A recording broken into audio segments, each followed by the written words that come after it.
Baiklah teman-teman, ini Haris Sultan dan ada perkembangan besar yang sedang terjadi saat ini. Pasukan Kurdi kini bergabung dengan Amerika Serikat dan Israel untuk menggulingkan rezim Islam. Sebuah perkembangan menarik. Saya tidak tahu kemana ini akan menuju.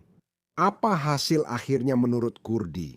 Seperti yang Anda tahu, orang Kurdi adalah kelompok etnis terbesar tanpa tanah air. Inilah alasan orang Israel melihat orang Kurdi dan berkata, tidak, kita harus punya tanah air. Jadi mari kita dengarkan Fox News, lihat apa yang mereka katakan. Berita terbaru, ini besar.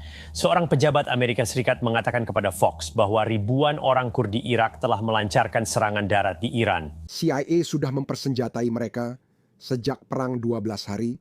Pentagon menggunakan kata dimusnahkan, dihancurkan, dan dikalahkan untuk menggambarkan kekuatan militer Iran di hari kelima operasi Epic Fury.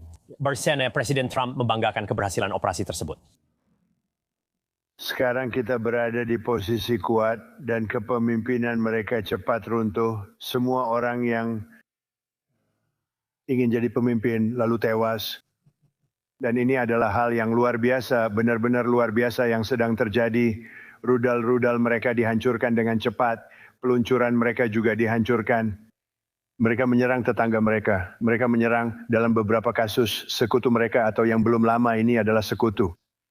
Dan Anda tahu, itu benar-benar negara yang di luar kendali. Dan mereka akan menggunakannya terhadap kita jika kita membiarkan mereka. Di mana sekutu mereka? Di mana Rusia? Di mana Tiongkok? Tiongkok diperkirakan akan kehilangan 44% pasokan minyaknya yang melewati Selat Hormuz. Mereka pasti mencari pembeli lain dan harus menawar lebih tinggi. Karena Tiongkok sudah memanfaatkan status nakal Rusia dan Iran. Tiongkok membeli minyak dengan harga impas dari mereka, sehingga ini jadi pukulan besar bagi Tiongkok. Tiongkok akan menutupi 44% kerugian minyak Iran dan kawasan itu, termasuk Arab Saudi.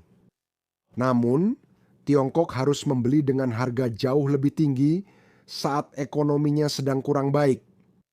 Mereka dulu bisa produksi massal kendaraan listrik karena energi murah dari minyak Rusia dan Iran, tapi sekarang tidak lagi. Sebenarnya Tiongkok lebih diuntungkan jika mendukung Iran, tapi tahu kenapa mereka tidak melakukannya? Karena kekuatan Amerika. Mereka tidak bisa berhadapan langsung dengan Amerika. Mereka sudah kirim beberapa pesawat pencegat Tiongkok, tapi saya lupa namanya. Pesawat itu benar-benar tidak berguna. Sekretaris Perang menyebut ini baru awal. Kita baru saja mulai. Kita sedang mempercepat, bukan melambat. Kemampuan Iran semakin menghilang setiap jam, sementara kekuatan Amerika semakin ganas, cerdas, dan benar-benar mendominasi. Pembom dan pesawat tempur baru tiba hari ini. Kita bisa mempertahankan pertempuran ini dengan mudah selama diperlukan. Gedung Putih melaporkan lebih dari 17.000 warga Amerika telah pulang dari Timur Tengah dan menegaskan kembali motivasi Presiden untuk operasi ini. Ini adalah rezim teroris yang mengancam Amerika Serikat, sekutu dan rakyat kita selama 47 tahun. Ini adalah seorang presiden. Mereka membunuh banyak orang Amerika. Perang ini demi kepentingan Amerika. Ya, kebetulan juga ini demi kepentingan Israel, Arab Saudi, Uni Emirat Arab, Oman, dan tentu saja rakyat Iran. Harus diingat ini, oke? Hanya butuh seseorang yang berani untuk melakukannya. Saya tadi mendengarkan seorang profesor dan mereka bilang, lihat, beginilah seharusnya analisismu. Analisis itu harus benar-benar apolitis.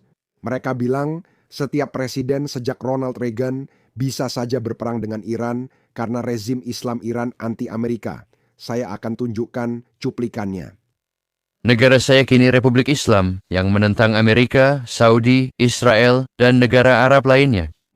Who are your friends? Negara-negara di dunia dapat belajar dari olahraga ini. Semua negara kecuali yang sudah kami sebutkan mungkin saja. Siapa musuh terbesar Anda, Pak Presiden? Masalah utama Iran. Amin. Amin. Setiap presiden Amerika bisa saja berperang dengan rezim Islam karena rezim tersebut anti-Amerika. Setiap presiden Amerika mencoba demokrasi, kecuali George W. Bush yang sibuk di Irak dan Afghanistan. Presiden lain sudah mencoba diplomasi, tapi gagal. Ini memang tak bisa dihindari. Jika bukan Trump, presiden berikutnya pasti melakukannya. Namun, momen ini paling tepat karena Iran sedang sangat lemah. Rusia fokus pada Ukraina, Tiongkok belum siap, dan rakyat Iran memberontak. Hanya orang bodoh yang tidak akan mengambil kesempatan itu. Hanya orang bodoh, seorang Islamis, atau seseorang yang menderita sindrom kebencian terhadap Israel. Ya, siapa yang konsisten menyatakan Iran tidak boleh punya senjata nuklir? Presiden juga telah mengupayakan perdamaian lewat diplomasi secara menyeluruh. Dia dan timnya sudah berusaha, namun Presiden menyimpulkan perdamaian tak bisa dicapai. Rezim Iran menginginkan kematian dan kehancuran. Dermonar ingin membunuh orang Amerika dan Presiden ini tidak akan mentoleransinya sebagai panglima tertinggi. Menurut saya, bergabungnya pasukan Kurdi Irak adalah perkembangan besar. Ngomong-mengomong, Kurdi Irak dan Kurdi Iran sebenarnya kurang akur karena ada beberapa perbedaan di antara mereka. Namun, mereka bersatu karena menghadapi musuh bersama. Ini adalah kabar buruk bagi Irak dan terutama Turki karena Turki khawatir dengan persenjataan orang Kurdi dan mereka mungkin benar-benar berbalik melawan Turki sendiri. Jadi saya tidak tahu. Saya belum memilih pihak dalam hal itu. Saya tidak tahu. Dalam hati saya selalu merasa kasihan pada orang Kurdi karena biar saya tunjukkan ini. Ini adalah tempat orang Kurdi berada, tapi mereka tidak punya negara. Jadi mereka berada di Iran Barat, Irak Utara, Suriah Barat, dan jelas di bagian timur, hampir setengah bagian timur Turki. Ini masalah besar bagi Turki. Jika Kurdi dari Irak dan Iran membangun markas di sini dan dipersenjatai senjata Amerika, mereka bisa menjadi ancaman bagi Turki. Dan juga, apa yang terjadi jika mereka berhasil menggulingkan rezim Islam? Apa yang akan terjadi? Bagaimana rakyat Iran akan menerima Kurdistan merdeka atau militan? Saya tidak tahu dan tidak memihak, hanya melaporkannya. Saya tidak tahu kemana arahnya. Jelas, ini bisa membuka kotak Pandora ketidakstabilan. Tapi kadang-kadang ketidakstabilan memang harus terjadi karena sampai kapan orang-orang ini harus hidup di bawah belas kasihan Suriah, Irak, Turki, dan Iran. Sampai kapan? Saya tidak tahu. Sekarang mari fokus pada tujuan utama. Kejatuhan rezim Islam.